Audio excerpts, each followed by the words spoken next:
Hello दर्शकों, नमस्कार। मैं एस्ट्रोलॉजर नारायण आप सभी का मेरे चैनल नारायण एस्ट्रोलॉजर पर स्वागत करता हूं। दर्शकों, सीखने की इस कड़ी में आज आगे देखते हैं 8 नंबर राशि वृश्चिक लगन की राशि। वृश्चिक लगन की कुंडली में कौन से ग्रह मारक होंगे, कौन से कारक होंगे, कौन से समग्रह होंगे, उसके बारे में आज बात करेंगे।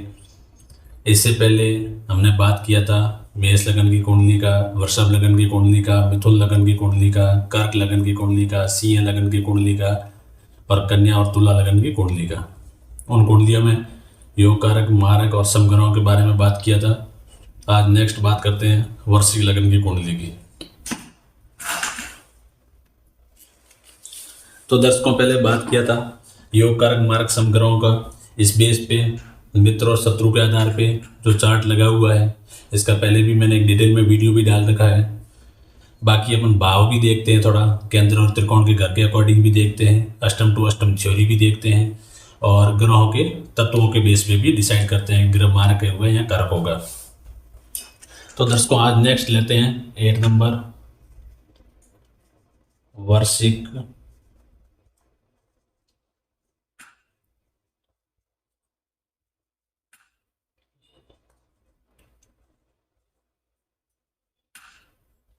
वृश्चिक लगन की कुंडली में योग कारक बोल दो या कारक बोल दो, एक ही बात है। कारक, कारक, मारक और समग्र। अब दर्शकों, कैसे पता लगेगा कि वृश्चिक लगन की कुंडली है? मैं पहले भी बता चुका हूँ।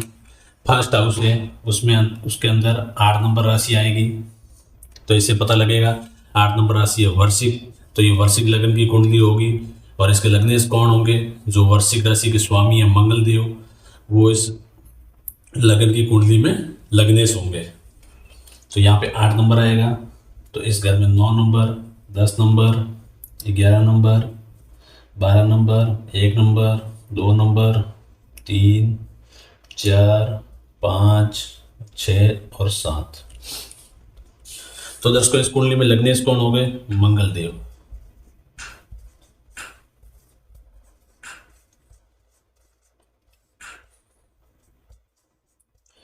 मैं दर्शकों पहले भी बहुत बार बता चुका हूँ, जितनी भी सारी लगन कुंडली, जो भी राशि की लगन कुंडली होगी, सब में मारक, कारक और समग्रह सब में सेम होंगे, लेकिन उनका कैसा रिजल्ट रहेगा वो हर एक कुंडली में सब में अलग अलग होगा, क्योंकि वो उनकी प्लेसमेंट के बेस पे डिपेंड करता है, या फिर उच्च का ग्रह है या नीच का है उस बेस पे डिपेंड करता है, और सूर्य के साथ अस्त है या नहीं उस बेस पे डिपेंड करता है, और उनका बलाबल कितना है, कैपेबिलिटी कितनी है, कितने डिग्री लेके बैठा है और कितने परसेंट रिजल्ट देने वाला, उस बेस पे डिपेंड करता है। तो ये सारी कुंडलियों में अलग अलग होगा, लेकिन मारक, कारक, समग्रह सेम होंगे। तो अपन अभी जो बात कर रहे हैं वो मारक, कारक और समग्रहों के बारे में बात कर रहे हैं। इसके आगे बात करेंगे रिजल्ट के बारे में। अभी तक मारक और कारक निकाल रहे हैं। और एक बात आपको और बता दूं, मारक ग्रह का कभी भी कोई रत्न धारण नहीं किया जाता, क्योंकि मारक ग्रह का काम ही मार्केत्व का होता है। तो क्या है, कभी भी मारक ग्रह का रत्न कभी भी धारण नहीं करना चाहिए। हाँ, उसके ऊपर मारक ग्रह कभी अच्छा रिजल्ट दे सकता है, यदि उसके ऊपर कोई विपरीत राजयोग की कोई थ्योरी एप्लीकेबल होती है तो वो अच्छा रिजल्ट देने के लिए बाध्य हो जाता है, लेकिन मारक ग्रह का कभी भी कोई रत्न धारण नहीं करना चाहिए, धारण नहीं करते हैं।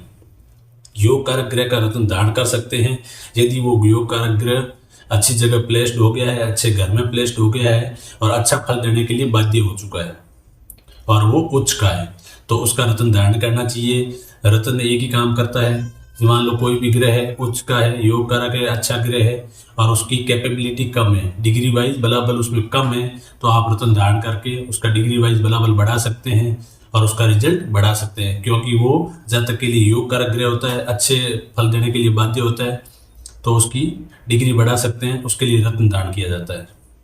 और इसकी डिटेल में मैं बात आगे और करूंगा, लेकिन आपको बेसिक एक बात बता रहा हूं। चलो दर्शकों, इस कुंडली में बात करते हैं सबसे पहले कारक ग्रहों की। कारक ग्रह कौन कौन से हैं? फर्स्ट, बिल्कुल सिंपल बेसिक, जो इनके मित्र ग्रह होंगे वो कारक की कैटेगरी में आएंगे। हाँ, उसके ऊपर कोई और पॉइंट अप्लाई नहीं हो रहा है तब तक फर्स्ट अपन मित्रों के बारे में ही बात करते हैं। लग्नेश कौन है? मंगल देव है। ये मंगल देव देव ग्रहों में आते हैं। सूर्य देव, चंद्रदेव, मंगल, बृहस्पति, ये चारों आपस में अति मित्र है और ये दानवों के क्या है, शत्रु है। और बुध के मंगल देव बुध के भी शत्रु है। तो ये 4 ग्रह है जो आपस में अति मित्र है। तो सबसे पहले बात करते हैं सूर्य देव की। सूर्य देव से पहले खुद लग्नेश की बात करते हैं। अब इस कुंडली के मालिक कौन है, मंगल देव है, लग्नेश भी है। इस कुंडली की सारी पावर इनके हाथ में है, कुंडली के सीएम है।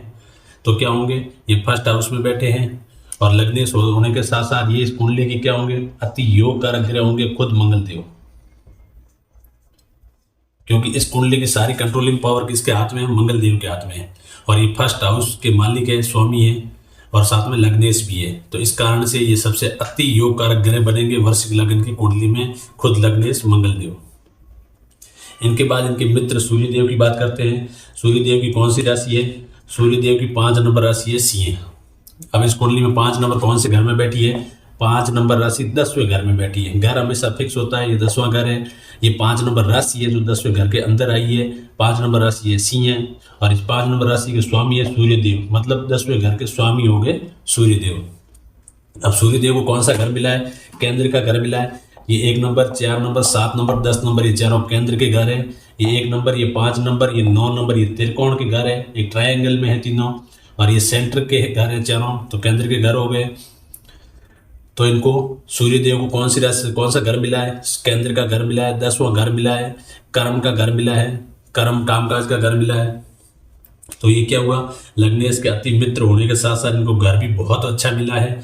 तो इसकी वजह से ये वृश्चिक लग्न की कुंडली में क्या होंगे, अति योग कारक होंगे सूर्य देव भी।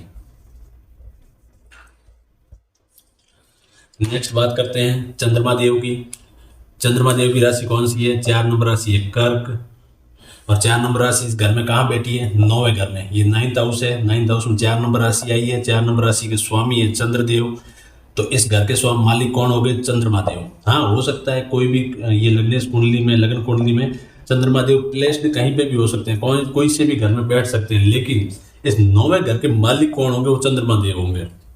हो सकता है चंद्रदेव इस 9वें घर के मालिक और बैठ के 7वें घर में, हो सकता है कोई भी कुंडली में। वो रिजल्ट के टाइम पे देखेंगे, क्योंकि इनकी प्लेसमेंट के बेस पे तो अपन रिजल्ट देखेंगे। और इनकी उच्च और नीचता, मतलब कौन सी राशि के साथ में बैठ के उसके अकॉर्डिंग उच्च और नीच निकालेंगे। वो सारा आगे रिजल्ट की बात करेंगे तब निकालेंगे। अभी तक अपन मार्क और कारक के बारे में बात कर रहे हैं। तो दर्शकों, चंद्रदेव को कौन सा घर मिला है, 9वां घर, केंद्र का घर है। मैंने अभी बताया था 1 नंबर, 5 नंबर, 9 नंबर। 1 नंबर अपना स्वयं का है, 5 नंबर है जो अपनी संतान का है और 9 नंबर पिता का घर है, भाग्य का घर है। तो पिता की संतान, खुद जातक की संतान, ये आपस में त्रिकोण के घर होते हैं। तो इसमें क्या हुआ, चंद्रदेव भी अति योग कारक ग्रह बन गए वृश्चिक लग्न की कुंडली में। और इनको देखो, मंगल देव ने अपनी मित्रता निभाते हुए घर कौन सा दिया, सूर्य देव को बहुत बढ़िया घर का दिया, कामकाज का घर दिया, 10 नंबर हाउस दिया है। और चंद्रदेव को भी अपनी दोस्ती निभाते हुए कौन सा घर दिया है, त्रिकोण का घर दिया, 9th हाउस दिया है। और पिता का भाग्य का घर दिया, बहुत बढ़िया घर दिया है। बहुत बात करते हैं बृहस्पति देव की। बृहस्पति देव की कौन कौन सी राशियां हैं, 9 नंबर और 12 नंबर। अब इस कुंडली में देखो 9 और 12 नंबर कहाँ बैठे हैं। 9 नंबर दूसरा घर, धन भाव। 12 नंबर संतान का घर।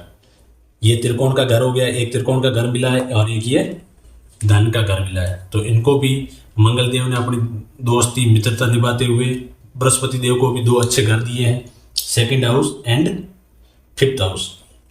2nd हाउस मिला है इनको, 5th हाउस मिला है। तो ये दूसरे और 5वें घर के मालिक कौन हो गए, बृहस्पति देव हो गए। और ऊपर से लगने इसके क्या है, अति मित्र है। इसकी वजह से इस वृश्चिक लग्न की कुंडली में बृहस्पति देव भी क्या होंगे, अति योग कारक ग्रह होंगे।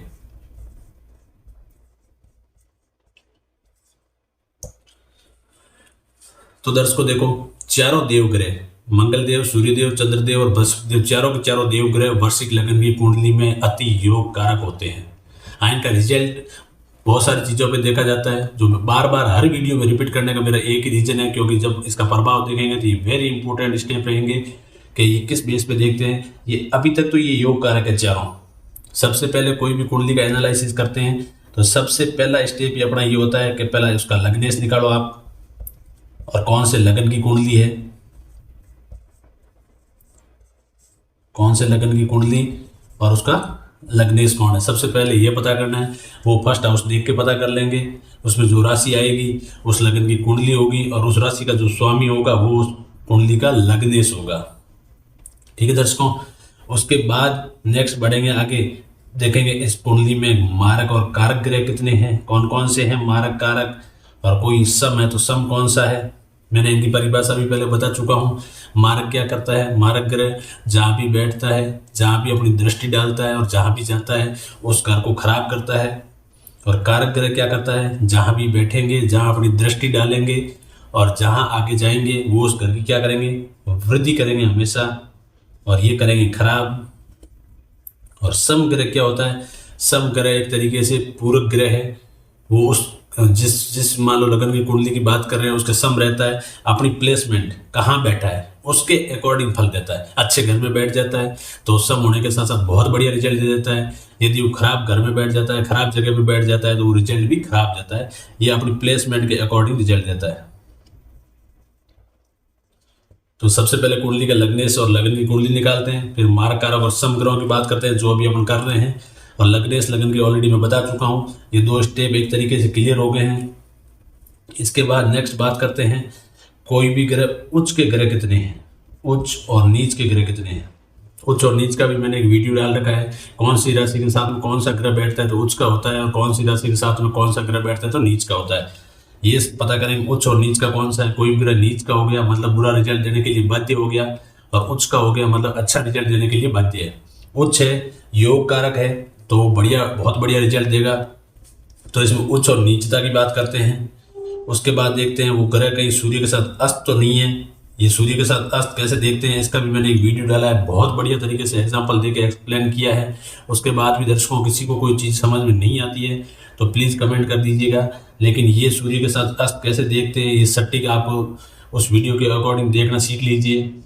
गलत कभी मत देखिएगा, जो चीज़ समझ में नहीं आती है तो उसका और कहीं से भी आप पता करके सीखने की कोशिश करिए या मेरे को कमेंट करिए, लेकिन कोई चीज़ को आप गलत विवेचन मत करिए। एक भी आपने गलत देख लिया या एक भी गलत तरीके से आपने एनालाइज कर लिया तो पूरी कुंडली का बेड़ा गर्क हो जाएगा। तो आप पहले सूर्य के साथ अस्त देख लीजिए। इसमें मैंने बहुत सारे 5-5 एग्जाम्पल डाल के समझाया है कि सूर्य के साथ अस्त कैसे देखते हैं। जरूरी नहीं है सूर्य के साथ वही राशि उसी घर में बैठी हो सकता है एक घर आगे भी बैठी हो सकता है एक घर पीछे भी बैठी हो, तो भी सूर्य के साथ अस्त हो सकती है। मैंने पीछे के घर का भी एग्जाम्पल लिया था, आगे के घर का भी एग्जाम्पल लेके आपको बताया था, और उसी घर में बैठी है तो भी अस्त कैसे देखते हैं वो भी एग्जाम्पल लेके उस वीडियो में मैंने डिटेल से बताया है। तो ये देखेंगे सूर्य के साथ अस्त तो नहीं है, उच्च नीच हो गए, सूर्य के साथ अस्त तो नहीं हो गए। उसके बाद देखते हैं कैपेबिलिटी। कैपेबिलिटी होती है ग्रह की डिग्री, अब अच्छा है या बुरा है, उच्च है कि नीच है, मारक कारक सारी चीज़ें देख ली तो उस ग्रह की कैपेबिलिटी कितनी है। मान लो बहुत अच्छा है, उच्च का है, लेकिन उसके मान लो 2 डिग्री है तो वो रिजल्ट तो दे ही नहीं पाएगा। उसकी कैपेबिलिटी, उसकी क्षमता, उसकी कैपेसिटी नहीं रही तो क्या करेंगे। और यदि कोई उच्च का ग्रह अच्छा ग्रह है और किसी भी कुंडली के अंदर वो बहुत कम डिग्री लेके बैठा है, बलाबल नहीं है ना, तो वो कुंडली के लिए अशुभ माना जाता है, क्योंकि बहुत बढ़िया ग्रह था, अच्छा रिजल्ट देने के लिए बाध्य था, लेकिन उसके पास पावर नहीं रही, तो ये कुंडली के लिए क्या होता है, अशुभ होता है। और वहीं पे कोई मारक ग्रह है और कुंडली में बलाबल वो मान लो 2 डिग्री लेके बैठा बहुत कम, तो क्या होगा, वो अपना खराब रिजल्ट नहीं दे पाएगा। तो ये कुंडली के लिए हमेशा क्या होता है, शुभ होता है। तो ये अच्छा ग्रह यदि कैपेबिलिटी उसकी कम है तो अशुभ होगा, और मारक ग्रह है, खराब रिजल्ट देने के लिए बाध्य है, उसकी डिग्री यदि कम होती है तो वो कुंडली के लिए बहुत बढ़िया माना जाता है, शुभ माना जाता है। क्यों, क्योंकि वो कुंडली में हमेशा खराब ही करने वाला था, तो उसकी कैपेसिटी कम हो गई, एक तरीके से कैपेबिलिटी कम हो गई, उसकी क्षमता कम हो गई, तो वो कुंडली के लिए क्या माना जाता है, शुभ। तो ये अपन 4th पॉइंट कैपेबिलिटी देखते हैं। कैपेबिलिटी के अकॉर्डिंग देखते हैं कि कौन सा ग्रह हमेशा अपनी दशा अंतर्दशा में प्रभाव देता है, रिजल्ट देता है। सबसे पहले इसके इतना देखने के बाद ये देखना होगा आपको कि मेरी अभी कौन सी दशा चल रही है, दशा और अंतर्दशा चल रही है। मान लो कौन से ग्रह की अंतर्दशा चल रही है, मान लो सूर्य की दशा चल रही है, तो सूर्य कौन कैसा है मेरे लिए, मारक है, कारक है, उच्च है, नीच है, उसके बाद उसकी कैपेबिलिटी कितनी है, उसके अकॉर्डिंग सारा एनालिसिस करते हैं, मैं सारा आपको बताऊंगा। और ये उच्च और नीच के बाद ये जो रिजल्ट देखते हैं कैसा रिजल्ट देने वाला है, इसमें बहुत सारी योग युक्तियाँ भी बनती है, थ्योरियाँ एप्लीकेबल होती है, वो इसके बाद में धीरे धीरे आगे बढ़ूंगा। लेकिन ये कोई भी कुंडली देखने का बेसिक जो स्टेप बाय स्टेप फंडा रहता है वो ये रहता है इसके बाद कैपेबिलिटी देखते हैं, अच्छा ग्रह है, शुभ ग्रह है, कैपेबिलिटी कम है तो उसका रत्न धारण करके क्या करते हैं, उसकी कैपेबिलिटी बढ़ाते हैं क्योंकि वो अपने लिए अच्छा है। और कभी भी मारक ग्रह का कभी भी रत्न धारण नहीं करना है, मैं पहले भी बताया अभी भी और बता रहा हूँ।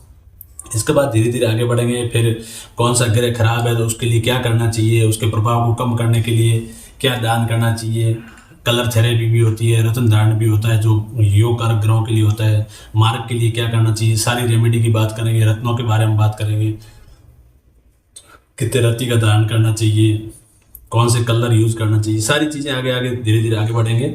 लेकिन अभी तक कारक और मार्ग की बात कर रहे हैं। ये बीच में मैंने आपको ये बताया कि नॉर्मल कुंडली एनालिसिस में कौन से स्टेप होते हैं। चलो दर्शकों आगे बात करते हैं मार्ग के बारे में। आप प्लीज दर्शकों, मेरा आपसे एक रिक्वेस्ट है, आप कोई भी चीज़ मेरे इस बोर्ड पे देख रहे हो तो कॉपी पेन लेके बैठिए और नोट करिए, साथ साथ में एक एक चीज़ नोट करते रहिए। 110% आपको कुंडली की एक एक चीज़ जानकारी आपको बता दूंगा।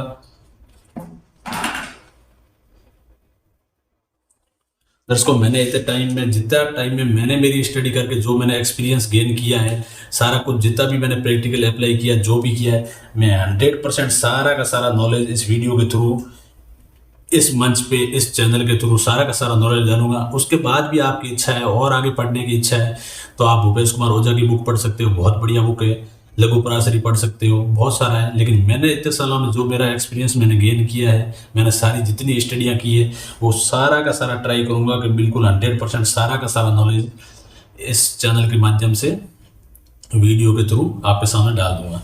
बाकी आपको और आगे स्टडी करनी है, इन चीज़ों को ही वापस स्टडी करना है बुक के थ्रू, तो आप बुक भी पढ़ सकते हैं। बाकी आपको 100% कोई भी चीज़ यहाँ पे बताऊंगा, फैक्ट के साथ में बताऊंगा और 100% सटीक चीज़ बताऊंगा और सही चीज़ बताऊंगा, क्योंकि इतने सालों में मैंने फिर प्रैक्टिकली जो सारा कुछ एक्सपीरियंस गेन किया, सारा का सारा आपके सामने शेयर करूंगा और आपको एक अच्छे से अच्छा ज्योतिषी बनाऊंगा। चलो दर्शकों आगे बढ़ते हैं मार्ग ग्रहों के बारे में। और आप भी प्लीज़ दर्शकों, यदि नए हैं तो मेरे चैनल को सब्सक्राइब करिए, वीडियो को लाइक करिए, जो सीखने के इच्छुक है उनके सामने मेरा वीडियो शेयर करिए और साथ में बने रहिए। और आप नोट जरूर करिए और जो बेसिक जानकारियां हैं उनको आप अंगुलियों पे याद कर लीजिए और फिर धीरे धीरे अपन कुंडलियों का एनालिसिस आगे बढ़ेंगे और आगे कुंडलियों का एनालिसिस करते रहेंगे और अच्छे और बुरे प्रभाव वाले ग्रहों के बारे में भी सारी डिटेल में बात करेंगे। चलो दर्शकों नेक्स्ट बात करते हैं कारक ग्रहों की, सॉरी मारक ग्रहों की।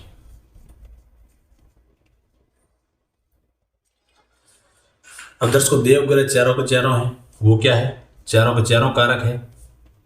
अब बात कर लेते हैं बुध देव की और दानव ग्रहों की।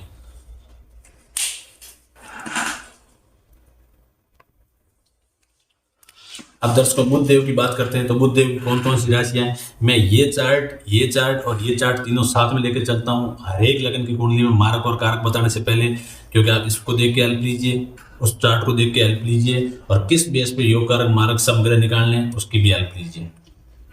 तो बात करते हैं बुध देव की। ये चारों देव ग्रह तो हो गए, चारों के चारों योग कारक हुए वृश्चिक लगन की कुंडली में। अब बात करते हैं बुध देव की, फिर बात करते हैं शनि और शुक्र देव की। अब बुध देव है, बुध देव की कौन कौन सी राशियां हैं, 3 नंबर और 6 नंबर राशि। अब इस कुंडली में 3 नंबर राशि कहाँ बैठी है,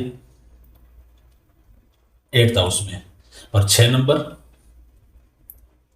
11th हाउस में। अब ये 8th हाउस है वो मृत्यु भाव है, आयु भाव है, नॉर्मली इसको अच्छा घर नहीं माना जाता है। ऊपर से मंगल देव के चंद्र बुध देव के साथ में क्या है, शत्रुता भी है, और ऊपर से इनको 8वां घर दिया, अच्छा घर भी नहीं दिया है। तो मंगल देव ने अपनी पूरी शत्रुता निभाई है और बुध देव को 8th हाउस दिया है। तो इस कुंडली में बुध देव क्या हो गए, मार्ग ग्रह हो गए। ये अपनी दशा अंतर्दशा में कभी भी अच्छा रिजल्ट नहीं देंगे तब तक इनके ऊपर कोई विपरीत राजयोग की थ्योरी एप्लीकेबल नहीं होती, तब तक ये हमेशा कभी भी अच्छा रिजल्ट नहीं देंगे, क्योंकि ये खराब घर के मालिक बन गए। नेक्स्ट दर्शकों बात कर लेते हैं शनिदेव की।